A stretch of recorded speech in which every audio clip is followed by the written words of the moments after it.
ભારતીય કોસ્ટગાર્ડ અને ગુજરાત એટીએસ દ્વારા સંયુક્ત ઓપરેશનમાં કચ્છના મધદરિયેથી અંદાજે ₹1150 કરોડની કિંમતનું જંગી ડ્રગ્સ ઝડપાયું છે। ગુજરાત એટીએસને મળેલી બાતમીના આધારે 25 અને 26 મેની મધ્યરાત્રિએ દરિયામાં વિશેષ ઓપરેશન હાથ ધરાયું હતું। મુન્દ્રા દરિયાકાંઠાથી આશરે 5 નોટિકલ માઇલ દૂર આવેલા એમવી યુરોપ નામના કન્ટેનર જહાજ પર એજન્સીઓ શંકાસ્પદ હિલચાલ જોવા મળી હતી અને એજન્સીઓની હાજરી જોઈ તસ્કરોએ ડ્રગ્સથી ભરેલા થેલા સમુદ્રમાં ફેંકી દીધા હતા, પરંતુ ભારતીય કોસ્ટગાર્ડની ટીમે ત્વરિત કાર્યવાહી કરીને સમુદ્રમાંથી 118 કિલોથી વધુ કોકેઇન જપ્ત કર્યું હતું। પ્રાથમિક તપાસમાં સામે આવ્યું છે કે આ કોકેઇન બ્રાઝિલથી દરિયાઈ માર્ગે ગુજરાત મારફતે દિલ્હી પહોંચાડવાનું કાવતરું રચાયું હતું। આ સમગ્ર કેસમાં કુલ 4 લોકોને રાઉન્ડ અપ કરવામાં આવ્યો છે।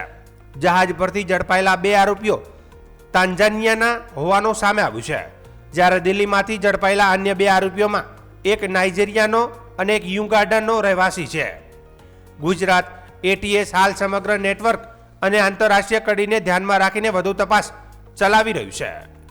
ગુજરાતના એટીએસના અધિકારી, વરિષ્ઠ અધિકારીઓ, ઇન્ડિયન કોસ્ટગાર્ડના અધિકારીઓ એને સંયુક્ત ઓપરેશનથી ટીમને બાતમીને આધારે જે સૂચના મળેલી છે કે એક બોટ બ્રાઝિલથી થઈને લેટિન અમેરિકાથી થઈ, મેક્સિકો થઈ, યુએસ થઈ અને છેલ્લે કરાચી થઈને મુન્દ્રા તરફ આઉટર એન્કરેજમાં ઊભા રહેવાની છે અને એમાં એક કોકેનનો મોટો જથ્થો આવવાનો છે।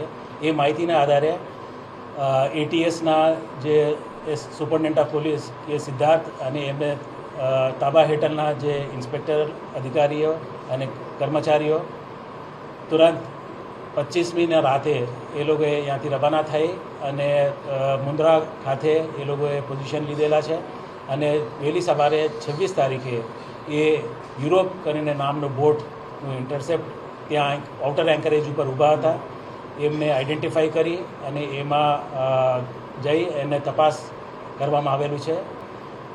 જે 2 સંદિગ્ધ ઇસમો છે જેમનું નામ નિગિન્ટે નસરોજ જુમાને તથા જુમા નસીર ઉમર, એ 2 વ્યક્તિઓ જે નાઇજીરિયન ટાન્ઝાનિયાના છે, એ લોકોએ આ બોટમાં એ માલ લાવવાના હતા અને એની ડિલિવરી જે દિલ્હીમાં રહેતા 2 ઇસમો, એમના નામ કેલ્વિન ચુકુવામા અને બૈરુંગે જેમ્સ, એ ટાન્ઝાનિયા અને યુગાન્ડાના નેશનલ છે, એ લોકોને ડિલિવરી કરવાના હતા।